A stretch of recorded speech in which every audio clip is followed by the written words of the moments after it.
Kolluru వెలుమలలో best flat కోసం చూస్తున్నారా? రాధే స్కైని ఎంచుకోండి. అసలు అందరూ నా నా ఆధీనంలోకి వస్తున్నారా, నేను వాళ్ళ ఆధీనంలోకి వెళ్ళాలా? డిపార్ట్మెంట్ చెక్కింగ్ కోసం ఒక 2 సీన్లు 30 ఇయర్స్ పృథ్వీ గారిది మాది చేసుకున్న తర్వాత ఆయన ఎంటర్ అయ్యారు. ఒక 3-4 రోజుల తర్వాత బిహెచ్ఎల్లో ఒక హౌస్ సెటప్ వేస్తున్నాం. చూసి అన్న ఓకే అన్న, నువ్వు ఎక్స్ట్రాడినరీ చేస్తున్నావు, ఎవడు ఏం చెప్పినా వినకు, నువ్వు ఏం కావాలో నన్ను అడుగు అంతే. రోడ్డు మీద పడమంటే పడతాను. నేను ఈ సినిమాకి నటుడిగానే వచ్చాను, ఐఎమ్ నాట్ డైరెక్టర్. నువ్వు దర్శకుడు, నువ్వేం చెప్తావు, నీకు ఏం కావాలో ఎన్నిసార్లు అయినా చేస్తాను నేను. థ్యాంక్స్ అని అంత కోఆపరేట్ చేశారు. ఆయన ఒక్కలే కదన్న, హరీష్ ఉత్తమన్ గారు కానీ, కమెడియన్ సత్య, పృథ్వీ గారు, అంత ప్రమోదిని గారు. ఈ సినిమా తర్వాత ప్రమోదిని గారు ఖచ్చితంగా మదర్ క్యారెక్టర్ అంటే ఫస్ట్ గుర్తుకొచ్చే ఆవిడ అవుతారు. ఈ సినిమాలో అందరికీ ఎంత పేరు వస్తుందో ఏంటో అని ఈరోజు నేను చెప్పలేను కదండి. మొదటి పేరు వచ్చేది మాత్రం సముద్రకని గారు అండ్ ప్రమోదిని గారి పర్ఫార్మెన్స్. చాలా చాలా చాలా ఇష్టమైన క్యారెక్టర్ అన్న, ఎందుకంటే దానికి నేను మా అమ్మ పేరు పెట్టుకున్నాను. మా అమ్మగారు లేరు, అందుకనే మా అమ్మ పేరు కమల, ఆవిడకి అదే పేరు పెట్టుకున్నాను. ఆవిడ చూసినప్పుడల్లా నాకు అదే ఫీల్ కలుగుద్ది. ఆవిడ పర్ఫార్మెన్స్ నెక్స్ట్ లెవెల్ అన్న. ఆవిడ పర్ఫార్మెన్స్కి అంటే ఆవిడ నటనకి గుర్తింపైన క్యారెక్టర్లు ఇంకా దొరకలేదు అని నేను బాధపడుతూనే ఉన్నాను. ఈ సినిమా తర్వాత ఆవిడకి చాలా మంచి సినిమాలు వస్తాయి. డైరెక్షన్ అనేటువంటిది నీ చేతికి రావడానికి మెయిన్ ప్రధాన కారణం, అతను ఫస్ట్ టైం సెలెక్ట్ చేసుకున్న డైరెక్టర్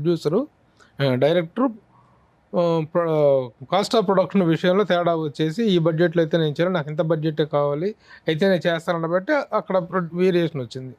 మరి ఈ ప్రొడ్యూసర్ ఇచ్చిన బడ్జెట్ అనేటువంటిది నీకు కంఫర్టబుల్గా అనిపించిందా? అంటే ఏం లేదన్న, నేనేమనుకుంటానంటే ఇప్పుడు ఈ చెట్టు ఇంపార్టెంట్ అంటే చెట్టే తెప్పించాను. ఈ చెట్టు లేదు, ప్రభు గారు ఇంపార్టెంట్ అంటే నాకు చెట్టు అవసరం లేదని. కొంతమంది చెట్టు కావాలి, వాటర్ బాటిల్ కావాలి, అన్నీ కావాలి, కానీ నేను ప్రభు గారి క్లోజే తీస్తాననే వాళ్ళు ఉంటారు.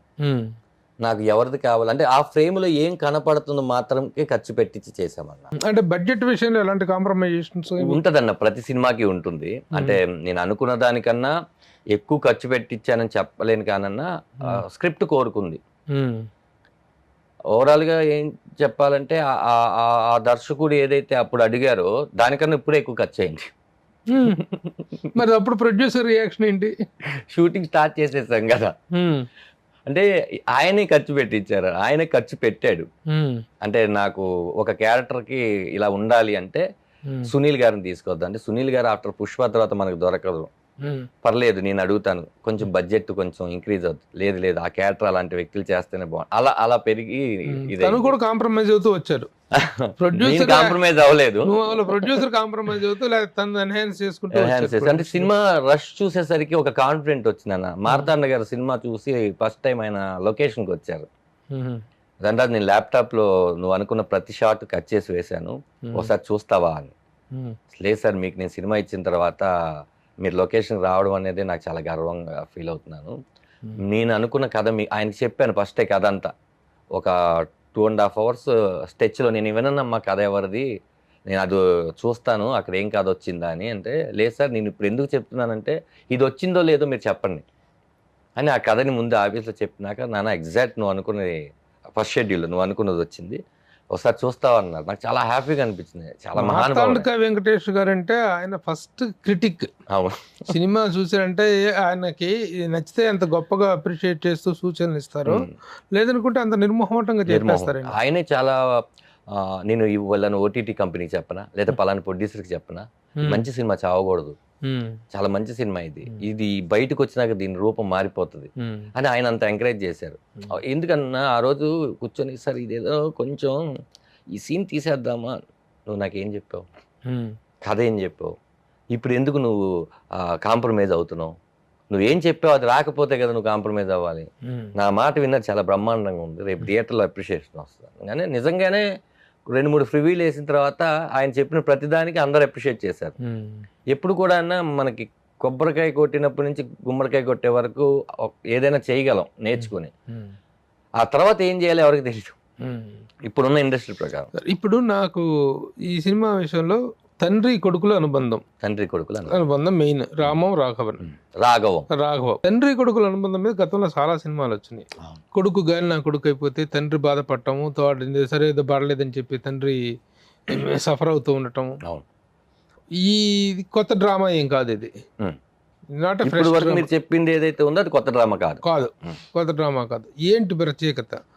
ప్రతి సినిమాలో చూస్తూనే ఉంటాం, కొడుకు ఎవరో అమ్మాయిని ప్రేమిస్తాం, గాలికి తిరగటం, గాలికి అక్కడ కచ్చిడిపోతావరా నువ్వు అని చెప్పేసి తండ్రి బాధపడటం, వాడు చివరికి సెట్ అవుట్ అవ్వటం అది జరుగుతుంటుంది. ఆ రొటీన్ డ్రామా నుంచి లో మీరు చెప్పిన కొత్తదనం ఏంటి? మరి నేనైతే ఎక్కడ చదవలేదు, ఎక్కడ చూడలేదన్న, బట్ వచ్చుండేమో, నేను చూడలేదు.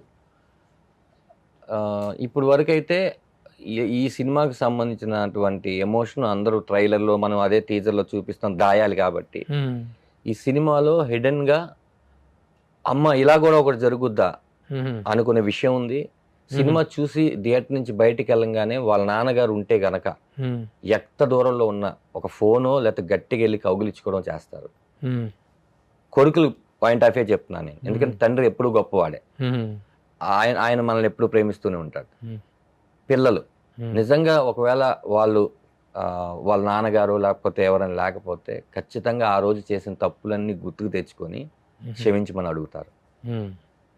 అందుకే ఇది పెద్ద మాట చిన్న మాట నాకు తెలియదు కన్నా, ఎలా చెప్పాలో తెలియక నేను అనుకున్న మాట, తండ్రి మాటలు విని రాముడు అడవికి వెళ్ళాడన్న, అది రామాయణం.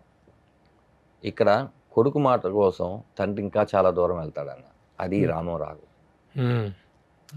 రాఘవం ఎందుకంటే రాముడు అన్న రాఘవ అన్న ఒక్కడే, తండ్రి షాడోనే కొడుకు, అలా పెంచుకుందాం అనుకుంటాడు. ఆ షాడో ఎప్పుడు తండ్రికి ఎగనిస్ట్ అవుతుందో ఆ తండ్రి పడే బాధ ప్రతి తండ్రి పడతాడన్న. ఇలాంటి దశరథ రామం ఆయన పేరు, పూర్తి పేరు.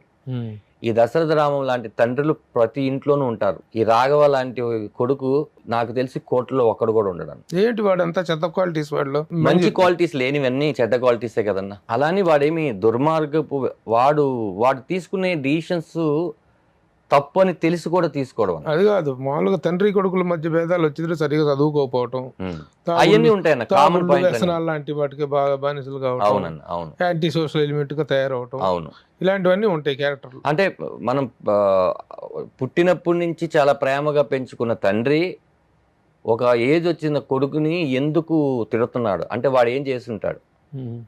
తిట్టేంత వరకు చేసిన తప్పులు అయితే క్షమించవచ్చన్న, కొట్టేంత వరకు చేసే తప్పులు క్షమించవచ్చన్న. ఆ శిక్షే దానికి లేదు, అది పాపం అయితే తండ్రి ఏం చేయగలరు, ఎవరేం చేయలేరు. అది వాడు రియలైజ్ అవ్వదు. ఇంకోటి, ఇలాంటి అండర్ డాగ్ క్యారెక్టర్స్ గతంలో చాలా మంది హీరోలు చేశారు. గాలి కొడుకు తర్వాత రిఫార్మ్ అవటం అనేది జరుగుతుంటుంది. కానీ క్యారెక్టర్ మీద అండర్ కరెంట్ సింపతి డెవలప్ అవుతుంది ప్రేక్షకుల్లో. ఈ క్యారెక్టర్ మీద రాఘవన్ కదా వీడు, రాఘవం ఈ రాఘవం క్యారెక్టర్ మీద సింపతి ఉంటుందా, అసహ్యం వేస్తూ ఉంటుందా? అంటే లాస్ట్ ఒక 1 minute అనుకుంటున్నాను నేను, నాకు తెలిసి 1 minute 1.5 minutes సినిమా. సింపతి ఇద్దాం అనుకున్నా కూడా డైజెస్ట్ కాదన్నాడు. వాడు మారతాడు, జనాలు మారు, ఆ క్యారెక్టర్ని అలాగే పట్టుకుని ఇంటికి వస్తాడు. సినిమా చిన్న డిస్టర్బ్ క్రియేట్ చేస్తుందన్న, వాళ్ళు కనుక థియేటర్కి వస్తే సినిమా ఇంటికి వచ్చేస్తారు. ఒక 2-3 రోజులు అంటే ఇది నేనేదో తీసాను, శివ గారు ఏదో రాశారు, ఇలా అవ్వాలి అని ఎచ్చులు చెప్పడం కాదన్న. సినిమా చూసిన వాళ్ళందరూ అదే రియాక్షన్లో ఉన్నారా లేదా అని మేము చెక్ చేసుకున్నాం. ఒక 10-15 షోలు వేసి, కొంతమంది జర్నలిస్ట్ సోదరులు ఆ రోజు మీరు అవైలబిలిటీ లేరు, వాళ్ళందరూ చూసి అసలు వాళ్ళందరూ ఎంకరేజ్ చేసి చాలా ప్రొడక్షన్ హౌస్లకు ఫోన్ చేసి ఇది ఒక మంచి సినిమా తీసుకోమని చెప్పారు. అంటే కరెక్షన్స్ ఉంటే సెన్సార్ సర్టిఫికేట్ వచ్చే లోపల మీరు ఏదైనా చెప్పండి అన్న, నేను చేసుకోగలను. వన్స్ సెన్సార్ అయితే నేనేం చేసుకోలేను. థియేటర్కి వెళ్ళినాక అది ఎవరి సినిమా అంటే జనాల సినిమానే అవుతుంది. ఒక్క ముక్క మార్చొద్దు. ఎత్తుకునేటప్పుడు ఏంటంటేనా, మనం బండి స్టార్ట్ చేసినప్పుడు ఖచ్చితంగా మొదటి గేరే వేయాలి. ఆ మొదటి గేర్ వేసేటప్పుడు ఏంట్రా వీడు కొంచెం స్లోగా వెళ్తున్నాడు అనిపిస్తుంది. 2వ గేర్ నుంచి ఖచ్చితంగా 5వ గేర్కి వెళ్ళేసరికి ఏంటి ఇంత ఫాస్ట్గా వెళ్ళాడు అని అనిపిస్తుంది. సుమన్ టీవీలో మీ పర్సనల్ అండ్ బిజినెస్ ప్రమోషన్స్ కోసం కింది నెంబర్కి కాంటాక్ట్ చేయండి.